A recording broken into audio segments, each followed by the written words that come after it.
தற்போது வெளியாகிருக்கும் அண்மை செய்தி. விழுப்புரம் வளவனூரில் பெண் தூய்மை பணியாளருக்கு பாலியல் தொல்லை கொடுத்த பேரூராட்சி செயல் அலுவலர் கைது செய்யப்பட்டிருக்கிறார். அண்மை செய்தியாக பார்த்து வருகிறோம்.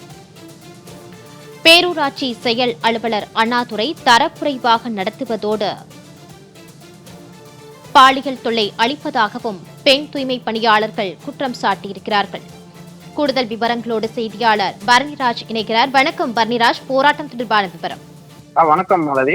அதாவது விழுப்புரம் மாவட்டம் வளவனூர் பேரூராட்சி பகுதிக்குட்பட்ட 15 வார்டுகளிலும் உள்ள தெருக்களில் நாள்தோறும் தூய்மை பணியில் பணியாளர்கள் 50க்கும் மேற்பட்ட தூய்மை பணியாளர்கள் ஈடுபட்டு வருகின்றனர்.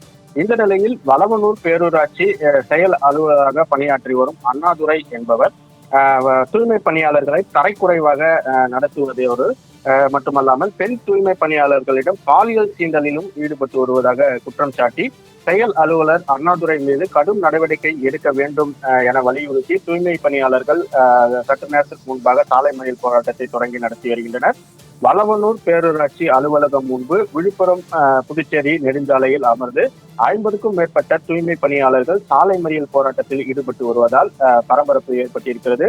தூய்மை செய்யும் பணியினை புறக்கணித்து சாலை மறியலில் ஈடுபட்டு வரும் தூய்மை பணியாளர்களிடம் வளவனூர் காவல் நிலைய போலீசார் சமரச பேச்சுவார்த்தை நடத்தி வருகின்றனர். வளவனூர் பேரூராட்சி செயல் அலுவலர் அண்ணாதுரை மீது நடவடிக்கை எடுக்கும் வரை தொடர் போராட்டங்களில் ஈடுபட போவதாகவும் தூய்மை பணியாளர்கள் எச்சரிக்கை விடுத்திருக்கின்றனர். மாலதி, பரணிராஜ் தொடர்பான கூடுதல் விவரங்களோடு இணைந்தமைக்கு நன்றி.